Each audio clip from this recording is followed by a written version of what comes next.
videos. We'll have videos set up during our break. You're welcome to purchase supplies, which our supplies are considerably discounted from what you buy, like at Woodcraft and stuff.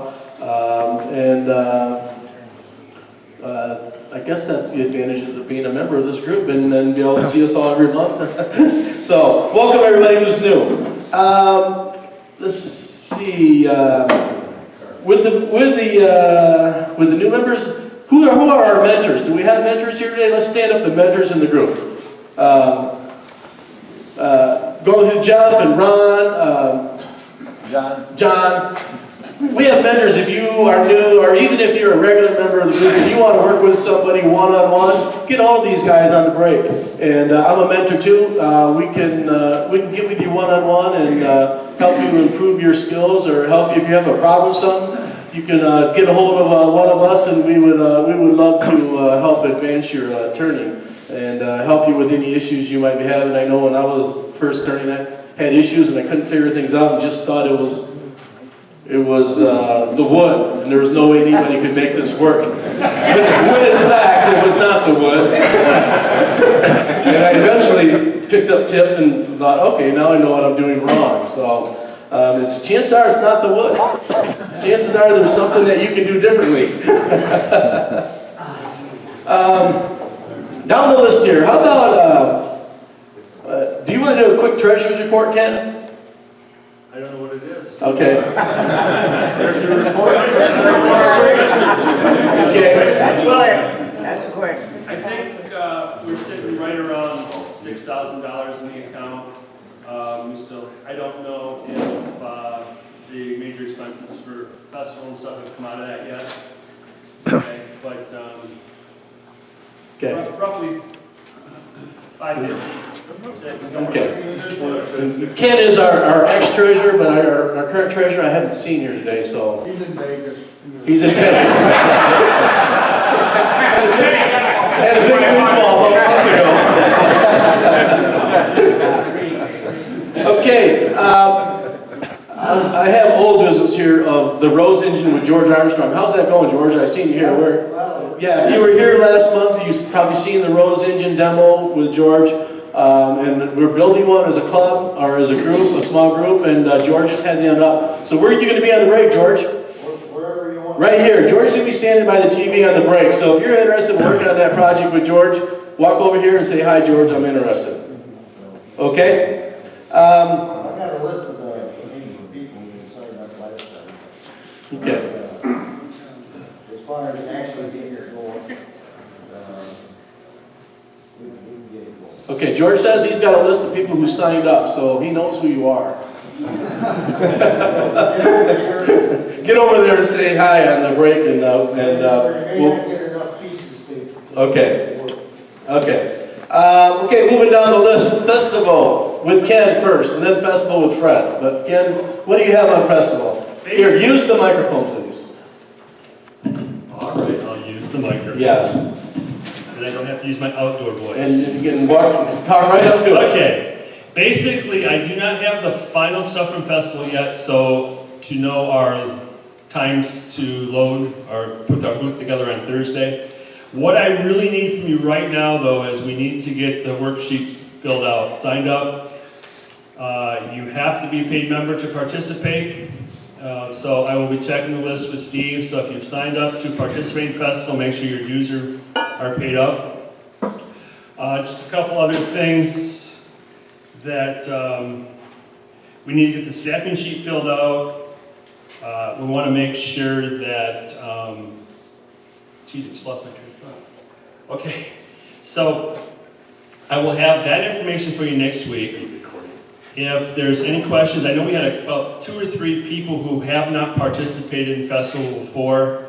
If you want to see me at the break, I'm only going to be here until 10 o'clock, so please get with me if you haven't signed up yet. I still have quite a few empty spaces that we need to take care of.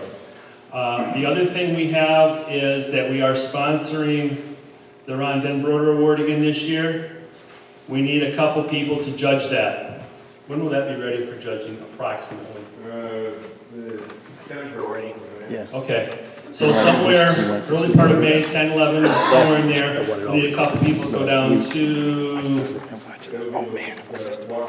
Okay, so just see me or Doug, if you're willing to do that, because we put up the prize money for that, we are the ones that get to judge it. So, other than that, like I said, I will be, yeah. I'll pick up in your absence after 10 o'clock. Okay. Try and answer questions. Okay, great. And I'll be Great. standing over there by the. Right. I have raffle tickets till then, and then Jeff will take over for me there too. I have to sneak off to a funeral, so. The other thing I have, and we don't need to make a decision on this, but I do need to know, I think by the end of May, is whether we want to participate again in Maker's Fair. We've done this for a couple years at Grand Rapids Public Museum. So there's a couple different things that we can do. It's totally up to us. We can have merchandise down there to sell. We can just go down and do demonstrations. I know some of us are trained on their lathe, but in the past we have brought our own lathe down and done demonstrations right in the museum. So if you're interested in participating in that, at whatever level, let me know, because we're going to have to make a final decision, like I said, I think by the end of May, and get registered with them. A few ins and outs on it. Any quick questions on that? Festival? Yeah. Maker's Fair's when? Labor Day weekend? No, it's not. They moved it up. It's the third weekend of August. It's actually the same weekend as a guild meeting, but I think it's the third weekend of August. Okay? I'll be around, look me up. Please, let's get this filled out, signed up, so I don't have to hunt you down. Thank you. All right, I'll take right over Yeah, here. go ahead. The other part of festival that'll be of interest to you, I hope, is the Regional Arts Competition and Exhibition. We're going to be in Kendall College of Art and Design this year, but because of their schedule, we have to take in art at the old water office building at 1101 Monroe North. And we're going to be taking in art on May 4th, 5th, and 6th. And so 4 o'clock on the 6th is the last time, or the deadline actually, for you to bring in your art. I'm going to pass these out. This has the information on the website where you can go and get all of the rules. There's one thing, and I sent out an email to, I don't know if I got all of you or not, but I sent out an email about this. And I'm sorry, who was it that was so disappointed they live in Kalamazoo County that they couldn't be in? Okay, I'm really sorry about that. We're restricted. We can have it in the art sales tent because the guild is joining that.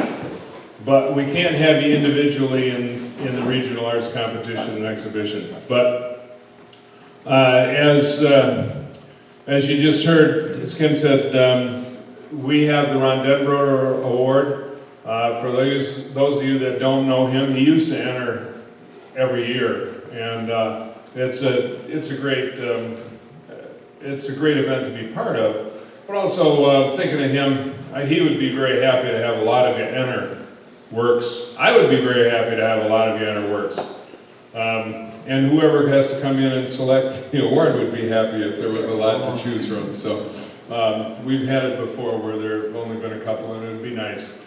The entry fees are on here also, 25 for 1, 40 for 2, and 50 for 3 entries. And I did send out a new email to some people that are on my other list, but after getting into the water building, I had to reduce the size. So you can't make anything bigger than 34 inches in diameter, okay?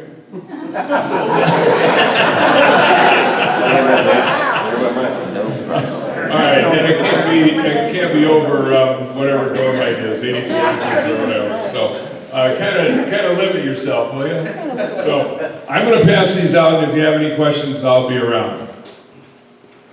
Okay, and one more thing, with the Ron Denbroder Award, we do need to have judges to judge that. I don't know if Jeff wants to be involved with that again this year, but we probably should have 2 or 3 people judging, so if you're interested in being a juror for that, to pick out, it's just to pick out the wood turning award for that. It's not, you don't judge all the paintings and everything else. Only people eligible for that award are wood turners. Yes, Jeff? If you're interested, come and see me. I may participate, I might not. If two or three other guys want to do it, that's fine.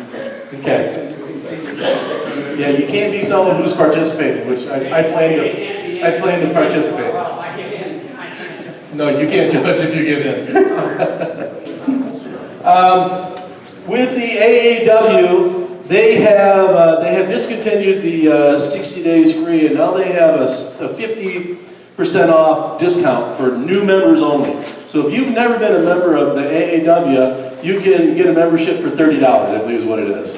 And then that'll give you 1 year, and then after that your price for that would go up. The AAW has a ton of information on their site, from videos on how to do stuff, and tips and turners, and all past issues. You can go back and see all the different stuff that they've done. You also get a wonderful magazine every other month that's shipped to your house that comes with it, which the $30 is worth that alone. So I have brochures up here if anybody's interested in that. Yes? I went to their website to join. There was nothing about that special on there. Okay, well, You get that brochure? There is. oh, yeah, I'm gonna say I did. I wrote Linda Ferber. There is a spot in there. I'll forward the exact link to Doug, who can send it out to everybody. Yeah. Their website gets a little confusing to use, okay, but it is there. We'll get that out the next day or two. Yeah, it's, like I said, I went there. I know we've been getting, I've been getting lots of emails, and yeah, I'll let Ken hand those out. We attached the link to our newsletter. So if you got our newsletter, I think the link is in there, isn't it, Tom? It is. Is it a link to the website or a link to the exact sign-up page? I have a link to the exact sign-up page, which gives you the discount. Okay. I just got to find it. Okay. We'll make sure we send that back out again to all the members. If you're a member, Steve will get you on our email list so that you will get our emails and see all the links available. You can also call the office, and I believe you can talk to Linda Ferber, and she will sign you up. Okay. Okay? And sometimes that is easy. Okay. So the information should be on those flyers that are being handed around the room. So hopefully everybody who needs a flyer gets one. Okay, Maker's Fair, we already discussed that. We just need to make a decision of what we want to do, at what level do we want to participate, if we want to participate. So, how are we going to make that decision, man? well, I guess right now I just want interest. If there's interest, we'll pursue it at different levels, depending on what the interest is. Okay, if you're interested, let me or Ken know, and we'll see what kind of activity we have. That's in July this year, isn't it? Do you know the date? August, third week of August. Okay. Let's see, Ron's hands on retreat. You're up. The retreat this year, I'm 50% booked already. The event doesn't take place till September 14th to the 17th. I have the strongest crew of demonstrators I've ever had. Sally Alt is coming in from San Diego. If you look her up, go to Google Images. She does a lot of decoration and different things off the lathe. I also have Carmen de la Paz. Carmen is up for an Emmy on the Oprah Winfrey Network. She has 2 shows. She's just fantastic. She's a ball of fire. She again is off lathe, at least at this point. I got to visit her studio. She just moved into Austin, Texas. She is filming some stuff there. She's also opening a school in Austin. She's just a wonderful person. Sally is also going to turn scoops, and it's a multi-axis scoop. It should be a great time. They're both top-notch. Dick Gerard, one of the founding members of the AAW, has pulled out. Dick has had some health issues. I'm hopeful he still comes back in. He sent me a private message the other day on Facebook and said he's working on it. The list, hopefully all of you want an interest in it. Should be getting an email from me. I sent out Matt Harbor's bio last week, sent out my bio this week. I got Bradley McAllister's bio. He just come in, he's opening a school also in Atlanta, Georgia. He's gonna demonstrate, he and I are kind of negotiating on doing a trade for money. He wants me to come down there and teach, and then he's gonna come up here and do the retreat. It's really a strong lineup. You've already went past the $75 deadline. If you sign up now, it's $100. It's $100 for 3 days, includes your lunches on Friday and Saturday, includes a reception on Thursday night, includes all of your wood that you're gonna use. I just can't make it any cheaper, to be honest with you. And I'll probably this year hiring 2 professionals, almost a 3rd professional. I may lose a buck or two. Steve Rohr, I was on the phone with Steve the other night. He's also gonna take part. He's a professional turner and designer. So I'd encourage you, if you wanna get signed up, to do it quickly. You can pay me on PayPal. I've tried to make that easy. We're gonna have our first international person there this year. Joanne Savan from Alberta, Canada is coming in. She wants to come in to learn something. I'd like her also to teach something. So, as soon as you can, sign up, okay? Where's it at? It's gonna be just outside in Greenville. I'm at 14 Mile in Lincoln Lake. I've got a large barn there. It's 30 by 50. I'll also have a 20 by 40 tent this year. We needed more room. We're also gonna use the garage.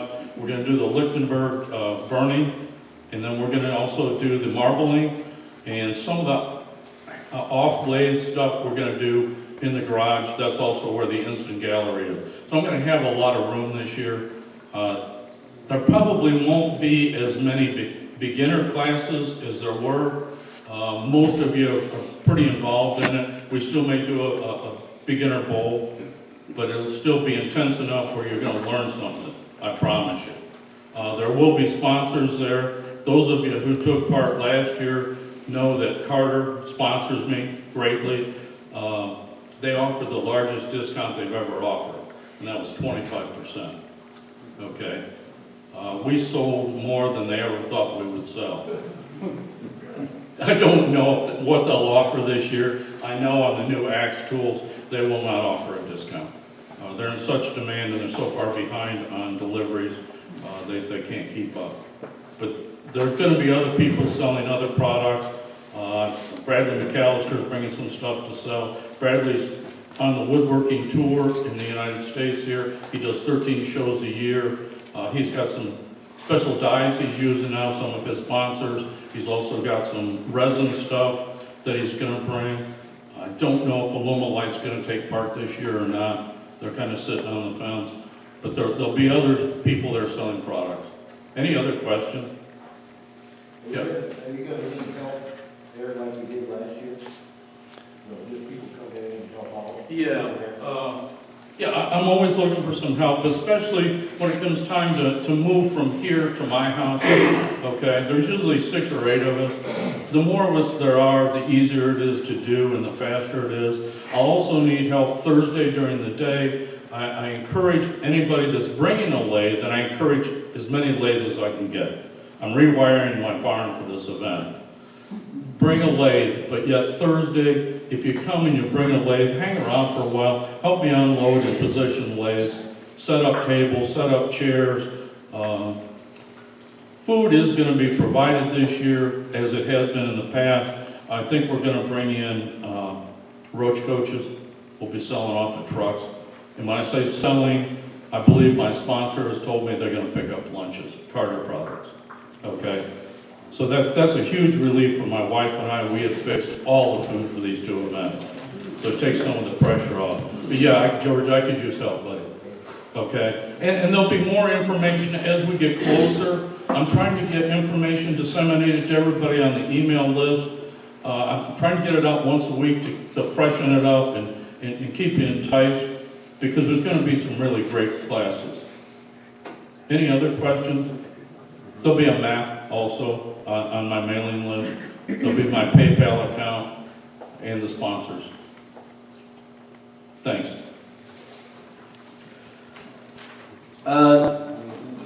Anybody who got our emails had got information on 2 regional arts exhibitions besides the festival. There's also a Muskegon Museum of Art competition that their applications are online through the cafe system. I have some information on it if you didn't get the email and you're interested in the Muskegon Museum of Art. And also we sent out information on the Bloomfield Art Center, which is a regional art program out of Bloomfield, Michigan, which is over by Royal Oak and Troy. They have $5,000 in cash prizes for that one. I printed out a couple sheets of that, so if somebody did not get the email and are interested in that, come up here and I can give you a sheet on that. I guess I want to move on to our show and tell. Go ahead and put it up there. I have a hollow form here. I've been making these hollow forms with agates on top. That's a piece of birch that I hollowed it out all the way up to the bark, to the point where the bark was loose. There's nothing behind the bark. And then I let it dry and the bark luckily stayed on. And I made a maple lid with an agate on the top there. Filled all the voids with some crushed turquoise. Those have been pretty popular at my shows lately, so that's my turning for the week. We do have it down there. Probably that light's a hot spot. You might want to just turn the light off. Yeah, that's better. Yep. So there, now everybody can see it. So that's my piece. Go ahead. I don't have any fancy glue or stones or anything on mine. I don't even know if mine's gonna stay on here, but I tried to make kind of a take on a calabash bowl, but like a hollow form.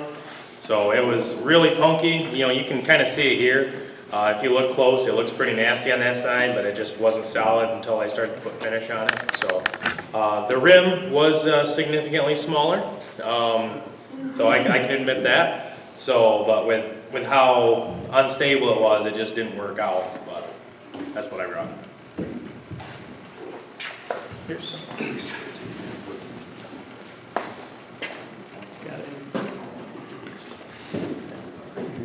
I'm Dave Miller, and this was my first attempt at segmenting. And I'm glad I waited this long to try segmenting because they're right, it can be addictive.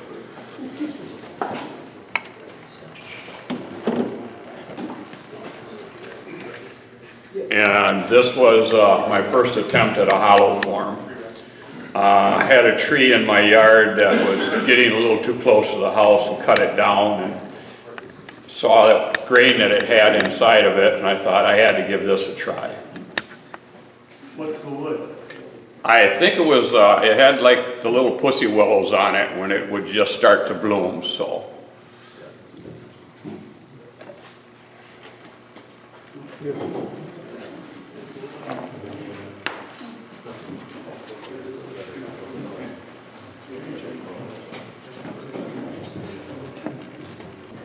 Not a big project, I just made a little vessel so that my granddaughter would have something to put earrings in and keep track of. It's kind of fun to do. Name? Lee Cobb, excuse me.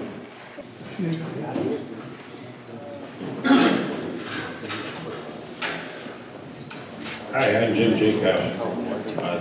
This is a little snifter I made. I had a chance to get some olive wood down in our park. We've been waiting 6 years for them to trim those darn trees. And so I got 2 branches and somebody else took the other 3 before I got there. But I've made 3 pieces out of them. I made a margarita glass and a wine glass, and then I made this snifter. But this thing, after you turn this and you get down to the spindle, you can't go back and finish it. You got to finish this complete. Well, that sucker's got a crack and you can see through. So I was going down there putting a bead on there. Half the bead blew off, and I wondered why it went away. And that thing was cracked right alongside of that. If it was cracked in the middle, I'd have lost it. But anyway, this is olive wood, and it's got clear lacquer on it and a 3-stage buff. This is a teleidoscope. I don't know if you guys look through this. This is it's a cross between a telescope and a kaleidoscope, because a kaleidoscope uses a little can in the back with a whole bunch of chips in it. This thing, when you look through it, you get the images of whatever you're looking at. You can turn it, you can swing it, and they just keep changing in there. It's really cool. This is the 3rd one I made. This has got first surface mirrors in there. Paid a little more money for them. I can't tell the difference, to tell you the truth. But there's 3 mirrors in there, and they're taped together, and then I put rubber hose in there to hold them so that the thing never moves. And the hard part was making this end. This is a piece of Brazilian rosewood, which I was never going to use again because I'm very allergic to it. So I had a mask on when I started cutting it until I finished it. And that had to be turned. I did that piece on the metal lathe because it had to be turned just right. So it locked in, hit the flange, hit the ball, locked everything in, and then epoxied it in. Beautiful. This is one of my dreams here. I dream about this kind of stuff. I got home from Arizona. I thought, I wonder if I can make one of them, you know? So, you know, I was going to turn the outsides, but, you know, to put that thing off center to turn that radius, that sucker's going to have to be way out here like that. So I just did it on a bandsaw and sander. It's bored out inside, 5 inches deep, and then I turn the threads on the metal lathe. And this is this thread you won't find in any book. It's a 1 5/32 8. And that's just because this came down to 1 5/30. It's supposed to be 1 1/4 7. Put it in the hammer. Okay. All right, but it was supposed to be a 1 1/4 8 or 7, but I turned it down. It didn't look right at 1 1/4, so I turned it down smaller. And then this cap is made out of pistachio wood, and there's inlay. I inlaid turquoise in here, and I inlaid turquoise in the bottom. So if anybody needs turquoise, I got a real good source down in Gilbert, Arizona. What's the volume inside that? I don't know. Matter of fact, it's not done yet because it's going to be filled up and it's going to hold stuff. It's going to work. I'm going to waterproof the inside of it, and then it's going to hold a drink.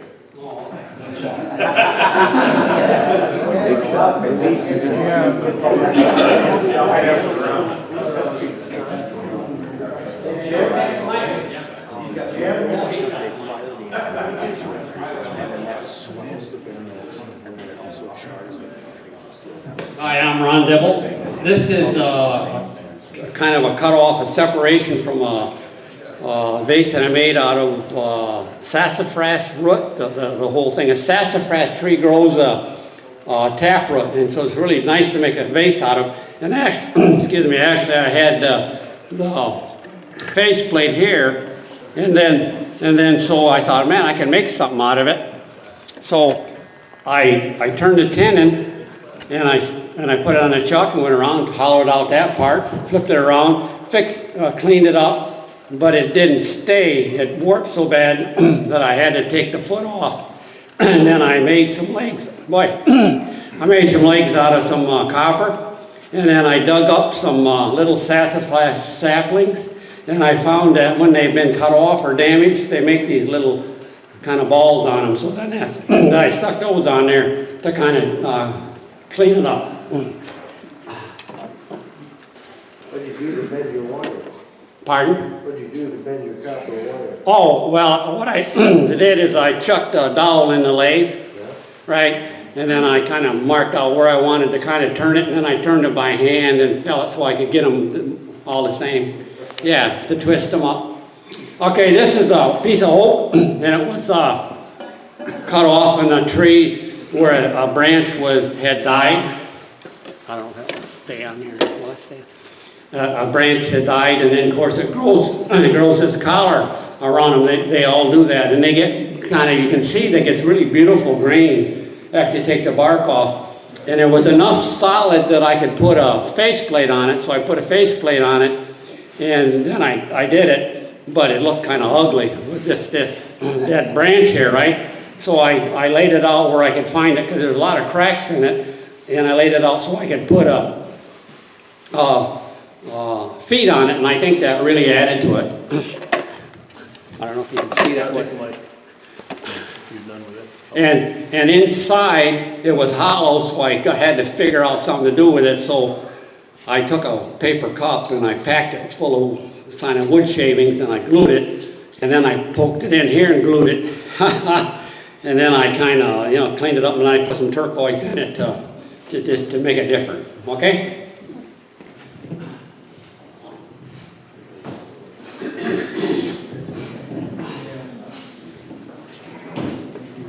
Charlie Fuentes. Segmented vessel. I bought a program to make it, so I tried it. Seemed to come out pretty good. It's oak, primarily oak, African mahogany, and a little tiny bit of sycamore in there. You got to really look for it. But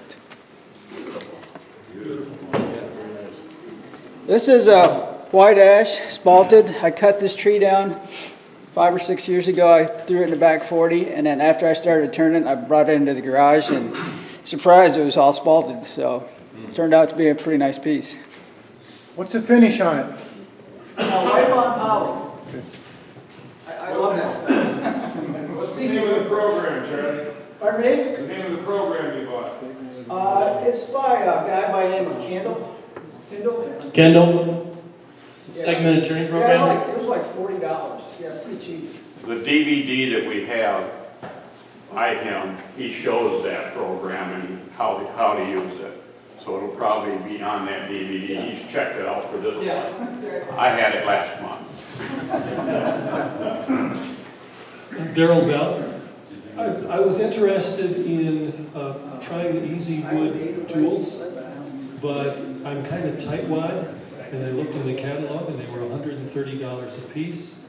So instead I made them. The square one cost me $5 and the round cutter cost about $10.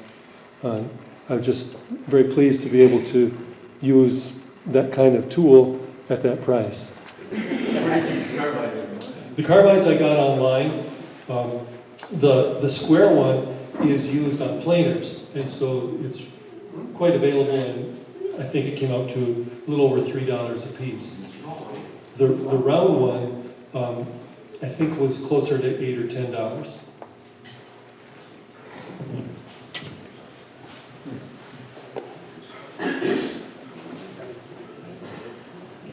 Bruce Bandenhauer from Kalamazoo. This is a piece of black locust. I had a tree fall down on my property and did some rough turnings. This is the first one I finished. And I just brought it because I don't see a lot of people turning black locust, and I thought the grain and all would be interesting to them. The other thing is it's finished with walnut oil, and when I put the walnut oil on it, it got this yellowish tinge to it. Before that it was whiter, and all the grain was more brown. So I thought that was kind of interesting, and that's why I brought it. Have you noticed that locust is real hard to turn? Or wasn't it? You get a lot of practice in sharpening your gun.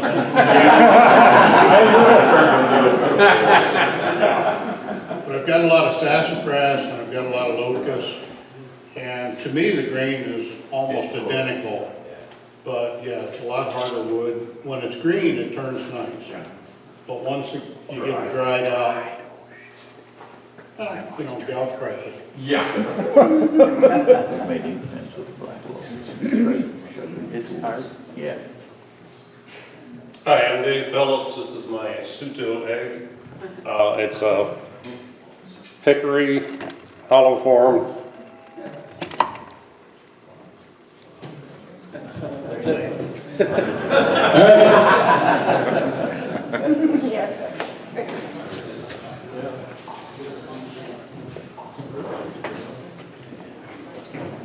John Marin, have a lot of maple. I tend to bring too much home when I find it. Getting a little tired of turning maple, but this is a nice piece of crotch maple that I did. It was sitting in my yard a long time, and then the cracked pretty bad. I had other ideas for the wood, but this is what I wound up with when I was turning away the really bad crack on the back side of it. So I left it fairly simple. I just liked the figure in the crotch and the little bit of bark inclusion there. So I didn't really want to put a lot of embellishments or beads or anything on it. This was another piece of a crotch maple that it's fairly small, and actually I was tossed it in the scrap pile, and when it hit the ground I kind of looked at it again and I thought I could probably do something with that. I hate to throw anything away. So it does have some real nice figuring, a lot of had a lot of bugs tunneling in it and such, and still needs some more work on the final finish. And uses wipe-on poly lately on all of these. And here's another one out of that same log that I did the platter in, and it all spalted pretty fast. I got a good place in my yard to create spalting. Now I'm starting to bring stuff in the barn, so I'm really getting tired of the spalted wood. So, you know, it's pretty, but everything's starting to look the same. So I'm looking for some more varieties and trying to get away from maple for a while. Was that first one lashed along the crack? I couldn't tell from the top. This one what? Was it lashed or did the crack stay together? The crack stayed together. There's still a little bit of the crack on the back side here. Right. One of the branches came through. I glued that crack, filled it with CA glue. It's not real visible now, but I couldn't get all of it out. But on the inside, it's stayed together? Yes.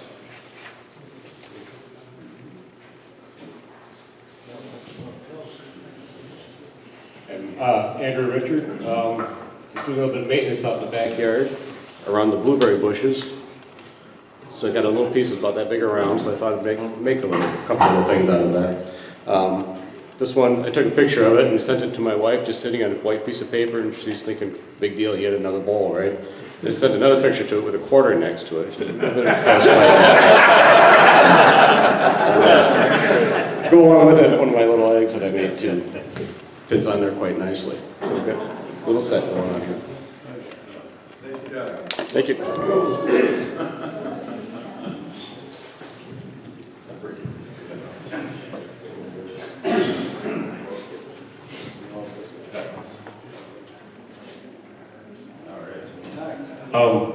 My name's Fitz Hasbrook.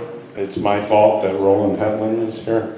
He bought my first lathe, and I learned the process of making spheres by hand, and turned this to fit my mortise taper, and I have another cup for my tailstock, and it's a process of chasing shadows, and it actually turned out pretty good. But anyway, I didn't know if it was proper or not to bring something, but I thought coming down. So, thanks for having me.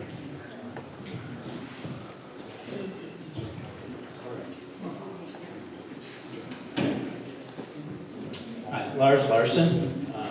For several years, Jeff Grill and his wife have been coming to Beaver Island, spend a week with my wife, and we came up last year with the idea, could we collaborate somehow? So each of us turned 2 pieces prior to getting together for a week, and then exchanged pieces and said, okay, how are you going to finish them off? I thought that the pieces that Jeff brought reminded me of Asian kinds of things, and so I spent some time on the web trying to come up with a symbol that represented something, and this was a symbol that represented beauty. I carved the symbol on a rubber block, used some paint, and put it on and realized I have the reverse of what the symbol was. And so I wasn't going to try that again without nobody would know. And this one I wood burned some of the trees that are there, pine trees on Beaver Island. So Jeff says he will bring the pieces I turned for him next time. And I think he brought one of them once before. So collaboration, one way to do it. What kind of wood is that? What kind of wood, Lars? Maple. This is a multi-axis turning. Tom Sampson from Belmont. For those of you that, like myself, that don't have enough power to run an orbital sander, here's an option you might want to check out. It's electric, a little 3-inch orbital sander made by Metabo, and I got this one from Sanding Gloves. So used it a couple times and I like it. So how much? Cost was, I want to say 125 to 150, something like that. So, if you want to try it out later, we can plug it in. All right. All right, can we have a big round of applause to everybody who brought in stuff? We have some wonderful pieces. We're going to take a break. We've got supplies.